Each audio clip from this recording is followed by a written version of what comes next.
So this is an interesting case. As you guys saw the previous video, I called it the opposable thumb. He's got the reverse of the typical bunion. His big toe is drifting. He's got discomfort right around the knuckle because of the dislocation. When you see him stand, his foot is completely skewed, and it's unfortunate. So he's using the big toe as a stabilizer rather than a propeller. And so what I need to do is assess the ankle motion, which was stiff with both knees, both the knee bent as flexed or versus extended, which would require a tendo Achilles lengthening rather than just a gastric recession, which in this situation will not require. So he also need to address this bump. So when he stands, his foot goes, relax your foot if I may. Yeah, just relax your foot. So when he stands, his big toe is in line with the shin bone. As we can see, it should be second toe to shin, second toe to the kneecap. So when he stands, it just likes to want to escape or bulge out or pronate at the ankle area. And we see this prominence, the prominence which is this little big eminence on the bone. So that needs to be addressed. That's part of the navicular. Relax your foot for a sec. So what I need to do is this little guy, shave that down, bring the tendon back up where it should be. So pulling this instep with two anchors, dissolvable anchors, so that little nipple, if I may use, or protrusion needs to be shaved down and bring the tendon back where it should be, transposing the tendon to pull the arch better. Now we know on the side, we can know the extent. So what I usually do, the landmarks are the peroneal tendon, the sinus tarsi, and the calcaneocuboid joint. So we make a little incision on this side, and you reflect the tissue that needs to be. You got to pull a little bit off the tendon, but not damage the tendons, and break the heel and put a wedge, a cadaver bone. And then furthermore, sometimes what I do, which is very rare, in his situation might be as well, also putting a wedge into the cuboid to bring it forward.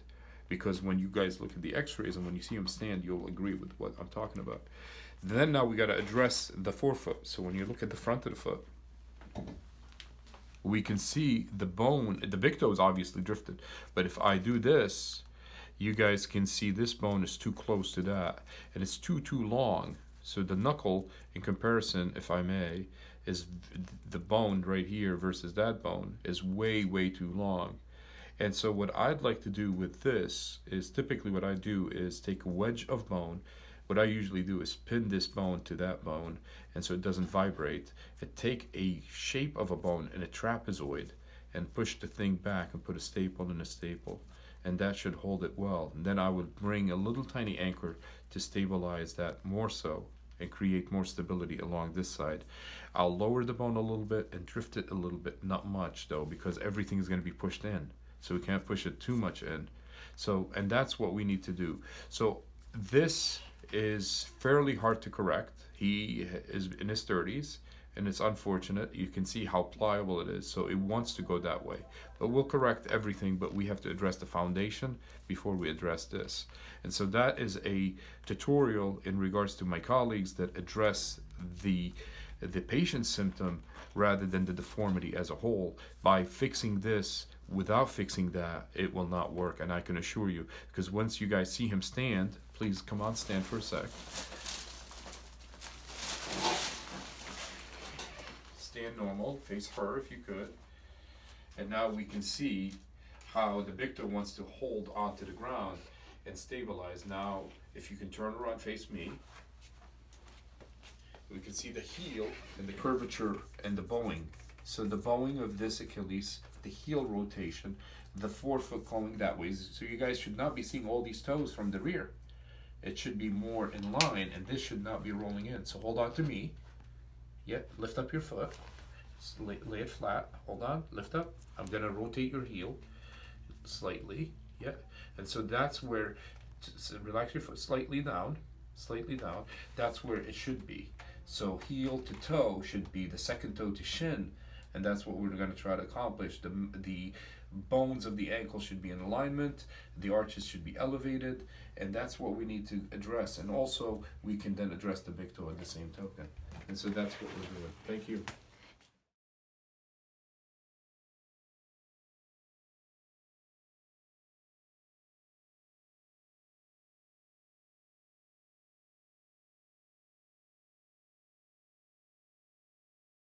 So this is 10 weeks out from surgery for the opposable thumb. This is the part 2, if we may use that terminology.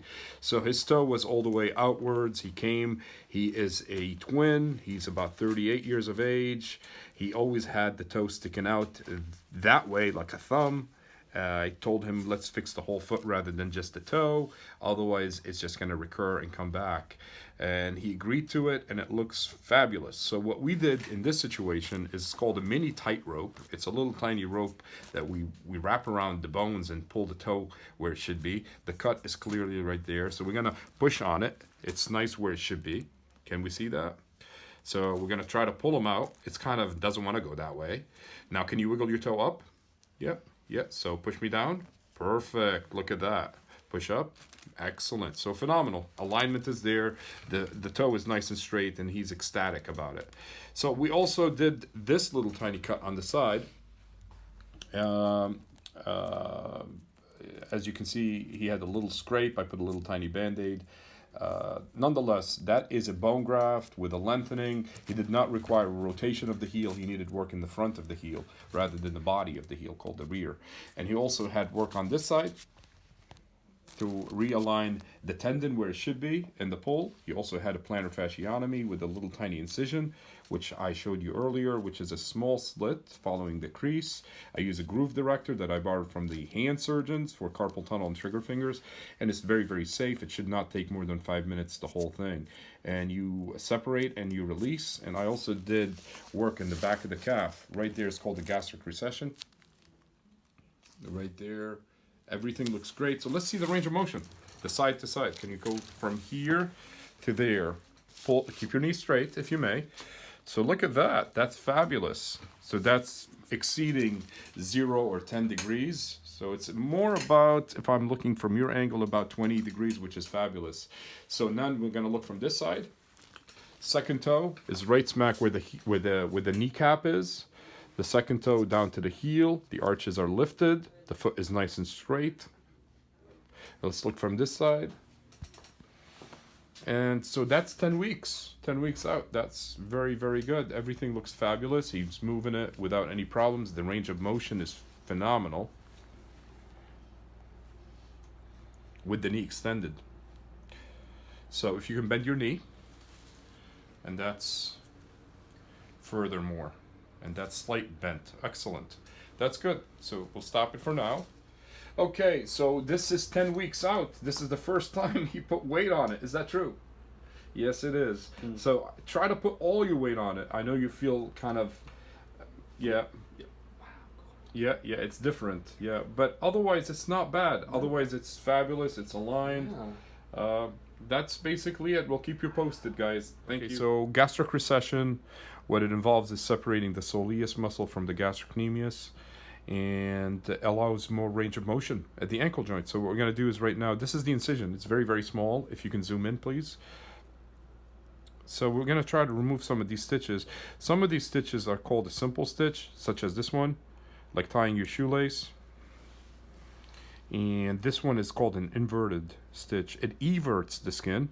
There is vertical and a mattress, we call it, versus a horizontal mattress. Horizontal would be 1 dot, 1 dot, 1 dot, 1 dot. So it's forming a box formation. They work very, very well, at least in my experience, for closure. And I try to use them as much as I can. So I reinforce them with those little simple ones. So they're harder to get, though. So if you're using a thinner gauge thread, try to make these tails longer, because they do sink in. So we're going to try to take these stitches out. I use a blade. Others use scissors. To me, I'm trying to basically cut one leg and pull one leg out. I'm not sure if you guys can see it.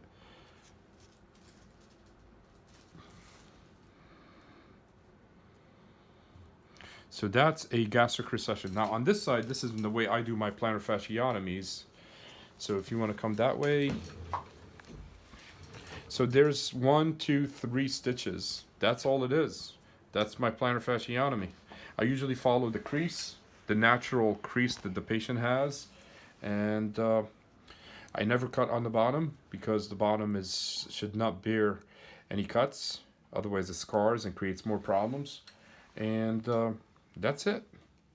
These typically take slightly longer. You want to tell the patients that they take slightly longer to heal in comparison to the leg. The leg heals very, very well. It's much more padded in comparison to a small little tiny cut. This cut is about maybe a centimeter. So that's all you need. And I use a groove director. A groove director is an instrument that I borrow from hand surgery, which is for carpal tunnel and trigger fingers. So it works very, very well in this situation. So this is healed very nice. This is about 2 weeks out. And that's a gastric recession with a plantar fasciotomy. So a plantar fasciotomy is release of this plantar fiber. And we did a gastric recession, which we're going to go back to the leg. And the leg is a gastric recession. I like to combine them very nicely. In this situation, he required it. So if you can lay back on your stomach, please. And if we go to the side, he had a cut on this side. He had some work on this side, a bone graft to lengthen the column and to align the foot where it should be. He also had work on, I'm not sure, we're gonna look upside down, I apologize. We're gonna turn around and we'll do it. Give us a sec. Okay, so that looks very, very good. So, thank you.